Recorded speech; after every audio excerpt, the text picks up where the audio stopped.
இந்து சமய அறநிலைத்துறை அமைச்சர் நடத்திய அந்த மாநாட்டினுடைய மலர் தான். அந்த மலருக்கு முதல் அணிந்துரை கொடுத்திருக்கிறது யார் தெரியுமா? தமிழகத்தினுடைய முதலமைச்சர் மு.க.ஸ்டாலின் அவர்கள். இரண்டாவது அணிந்துரை நமது துணை முதலமைச்சர் அருமை தம்பி உதயநிதி ஸ்டாலின்.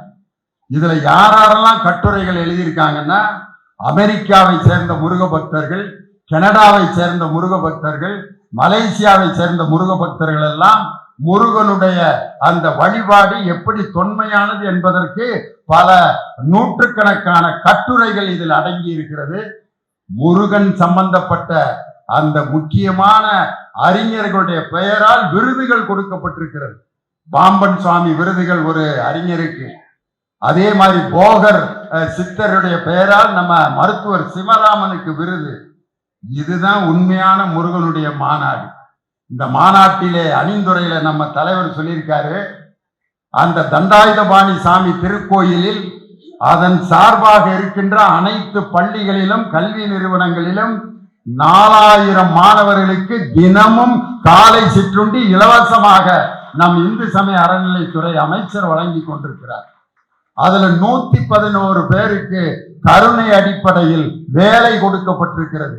1298 பேர் டெம்பரவரியா வேலை பார்த்தவங்களை நிரந்தர பணியாளர்களாக பழனி தண்டாயுதபாணி சாமி திருக்கோயில் பணியமர்த்தப்பட்டிருக்கிறார். அதே மாதிரி கிட்டத்தட்ட 697 கோடி ரூபாய் 6 படை வீடுகளுக்கும் அந்த நிதியை ஒதுக்கி 6 படை வீடுகளில் இருக்கக்கூடிய முருகன் கோயில்களை தரம் உயர்த்துவதற்கு நிதி ஒதுக்கியவர் நம் இந்து சமய அறநிலையத்துறை அமைச்சரும் நம் மாண்புமிகு தமிழக முதலமைச்சர் அவர்கள் தான்.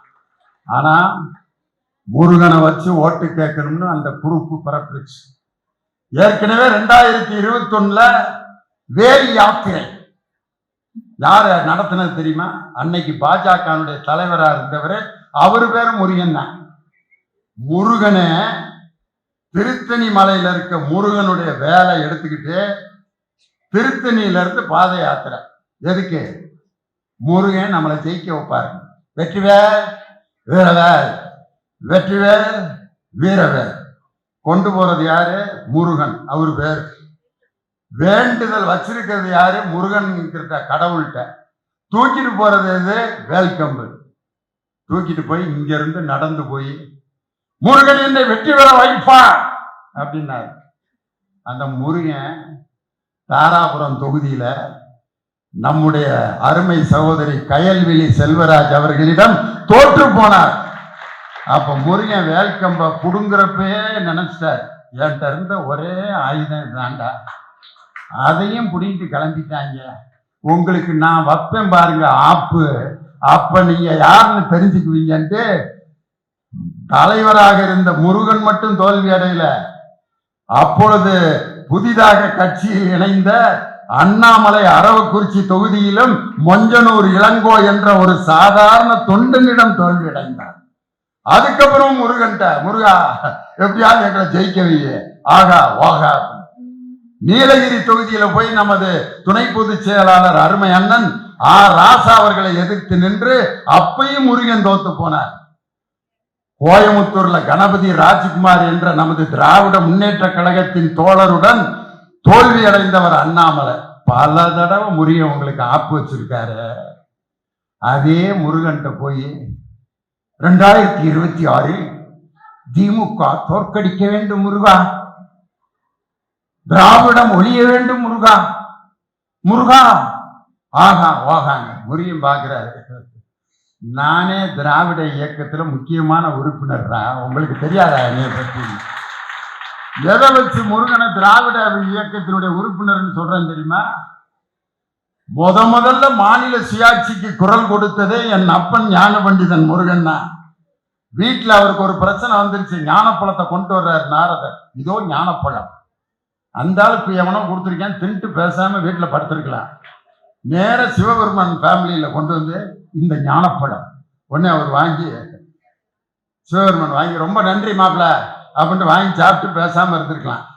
உடனே வீட்டுக்கார மாட்டேன், இதை நான் சாப்பிடுவதை விட நீ சாப்பிடுவதுதான் சாலச்சிறப்பு. அந்த அம்மா ரொம்ப நன்றி மாமா, உங்களுக்கு கொடுத்த பழத்தை எனக்கு கொடுத்தீங்களேன்ட்டு அந்த அம்மா தின்ட்டு பேசாம இருந்திருக்கலாம். அது உடனே இதை நமது பிள்ளைகளுக்கு ஆளுக்கு பாதியாக பிரித்து கொடுத்து விடலாம் அப்படின்னு சொன்னா நாரதர் என்ட்ரி.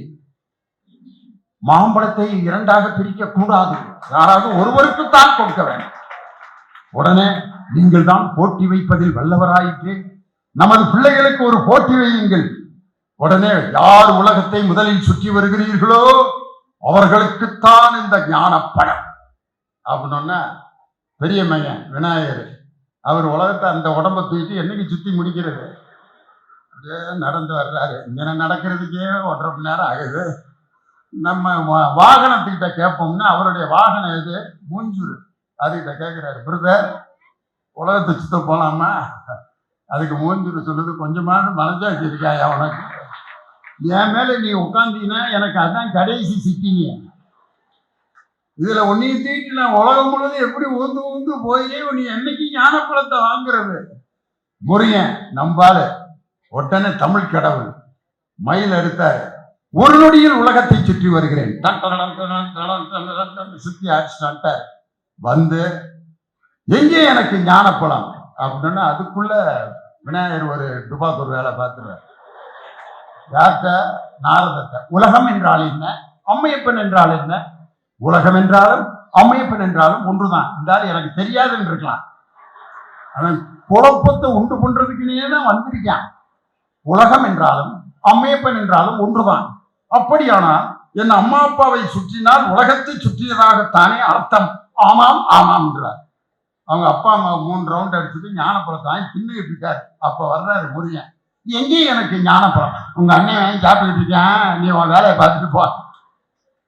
எனக்கு அநீதி இழைக்கப்பட்டது, இந்த இடத்தில் நான் இனிமேல் இருக்க போவதில்லை, எனக்கென்று ஒரு தனி உலகத்தை நான் அமைக்கப் போகிறேன், எனது நாடு எனது உலகம் என்று அமைக்கப் போகிறேன்னு அநீதி இழைக்கப்பட்டவுடன் எப்படி நம்ம தலைவர் Tamil Nadu is out of control of central government அப்படின்னு சொன்னாரோ அதே மாதிரி எனக்கென்று ஒரு தனி உலகத்தை அமைக்க போகிறேன்னு அன்னைக்கு போய் நின்னவர் தான் இன்னைக்கு வரைக்கும் அந்த கோரிக்கை நிறைவேறாம கோமணத்தோட ஏழிப்படி தண்டு கொன்று கோமணத்துடன் ஆண்டியானாய் ஔவையார் பாடுவாங்க. அப்ப ஔவையார்ட்ட கேட்பாரு முருகன், ஔவையே 1, 2, 3 என்ற வரிசையில் எங்கள் குடும்பத்தை பற்றி பாடு.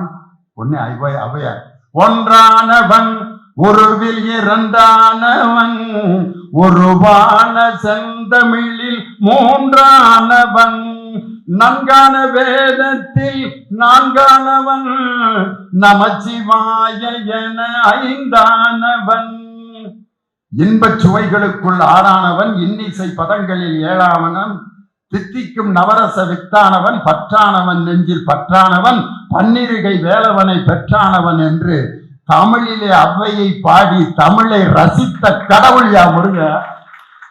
அவரை போய் இவருக காப்பாற்ற போறாருங்க. முருகனை நாங்கள் காப்பாற்றுவோம். ஒரு அம்மா தான் அழகா சொல்லிச்சு, அறுபடை வீறு கொண்ட திருமுருகான்ட்டு சீர்காழி கோவிந்தராஜன் ஒரு பாட்டு பாடியிருப்பார்.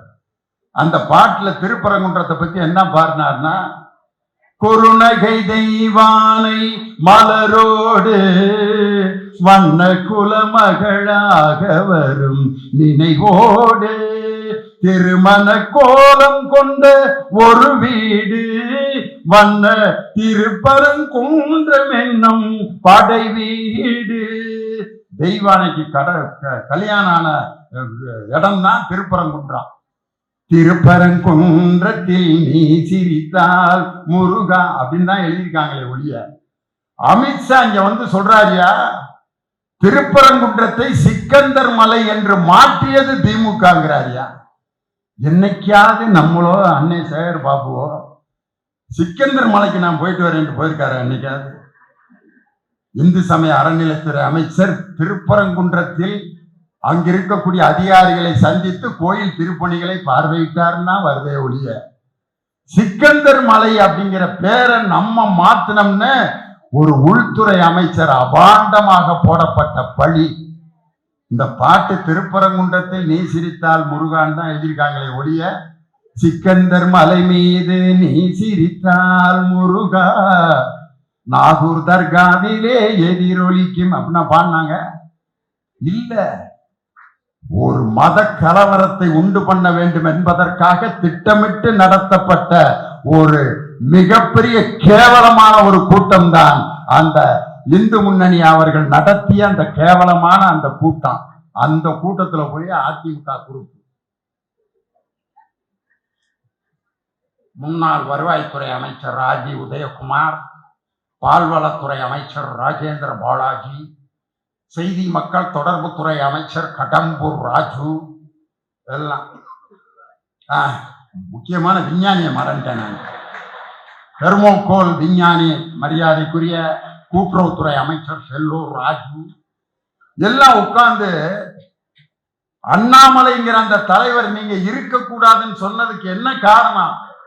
அண்ணாவை பற்றி தரக்குறைவாக பேசினார், உங்கள் முதலமைச்சரை பற்றி தரக்குறைவாக பேசினார், அதனால அவர் தலைவரா இருந்தா நாங்க கூட்டணி சேர மாட்டோம்னு சொன்ன அதே அண்ணாமலை மேடையில உட்கார்ந்துருக்காரு. பக்கத்துல ரோசம் இல்லாம வெக்கம் இல்லாம பக்கத்துல கையை கட்டி உட்கார்ந்து கொண்டு அண்ணாவையும் பெரியாரையும் அவர்கள் கேவலமாக பேசுவதை பார்த்துவிட்டு ஒரு நாள் கழிச்சு வந்து ஒரு நாள் ஆச்சு ரோசம் வர்றது. ரோசம் எப்படியா வரணும்?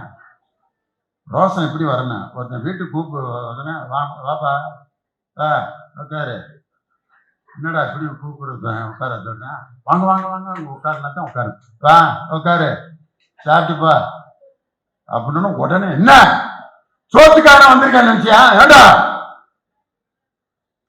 ஆளு முகரை சோறு வேணாம், விசேஷம் வேணாம். இவன் தான் மனுஷன். அவனுடைய உணர்வு பாதிக்கப்படும் போது உடனே எவன் கொந்தளிக்கிறானா அவன் தான் என் மனுஷன். பெரியாரையும் அண்ணாவையும் அவர்கள் அது காது கேட்கலன்னா பரவாயில்ல, விஷுவலா காமிச்சிட்டு இருக்கான்.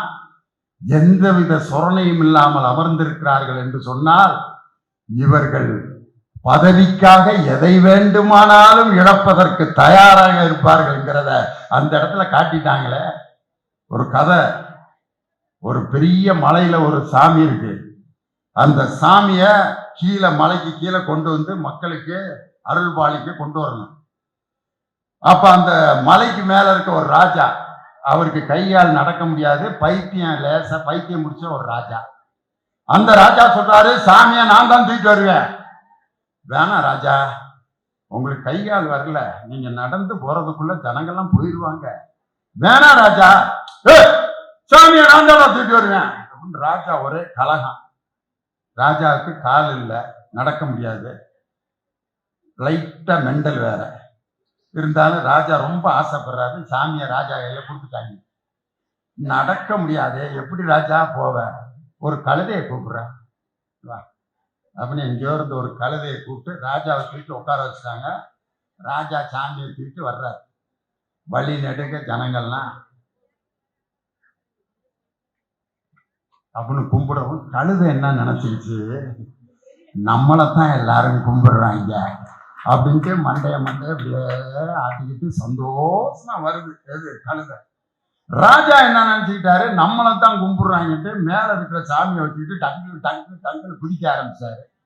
கழுதையும் குதிக்க ஆரம்பிச்சிருச்சு, ராஜாவும் குதிக்க ஆரம்பிச்சு மலையை விட்டு கீழே இறங்கணும்னா கழுதையும் கீழே விழுந்து ராஜாவும் கீழே விழுந்து சாமி சிலையும் சுக்கு நூறா நொறுங்கி போச்சு.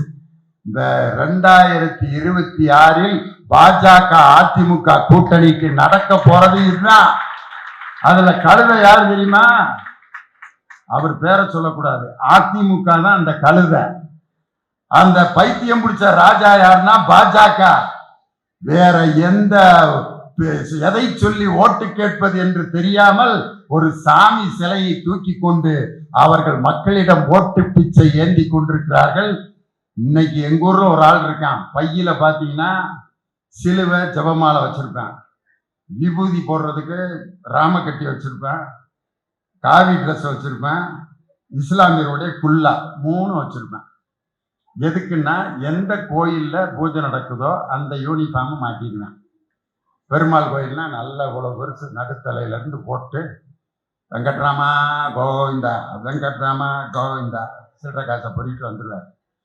அடுத்து சிவன் கோயில்ல பிரதோஷம்னா இப்படி அடிச்சிடுவேன், டக்குன்னு இதை அழிச்சிட்டு தப்புன்னு அடிச்சுட்டு தென்னாடுடைய சிவனே போற்றி எந்நாட்டிற்கும் இறைவா போற்றி சித்தமெல்லாம் எனக்கு சிவமயமே சேர்ப்பான். அங்க போய் சர்ச்சில் ஞாயிற்றுக்கிழமை இது எல்லாத்தையும் தூக்கி பையில போட்டு பெரிய ஜபமாலையை மாட்டிக்கிட்டு கர்த்தராகிய இயேசுவினுடைய நாமத்துக்கு சோத்திரம் ஐயா, சோத்திரம் ஐயா, சோத்திரம் ஐயா, காசு விழுந்துட்டே இருக்கு.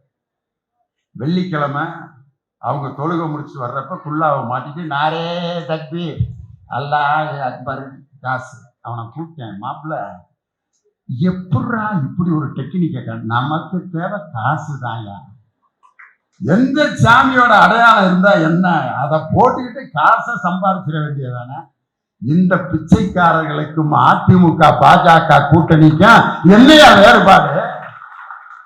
நல்ல திட்டங்களை மக்களிடம் கொடுத்து ஓட்டுக்களை பெறுவதற்கு வக்கில்லாமல் ஒரு ஆன்மீகத்தில் இருக்கக்கூடிய ஒரு முருகனுடைய படத்தை காண்பித்து, சிலையை காண்பித்து, வேல்கம்பை காண்பித்து ஓட்டு வாங்கி கொண்டிருக்கக்கூடிய இந்த ஓட்டு பிச்சைக்காரர்களை ஓட ஓட விரட்டி 2026 உதிக்கின்ற சூரியனை எந்த சக்தியாலும் தடுக்க முடியாது.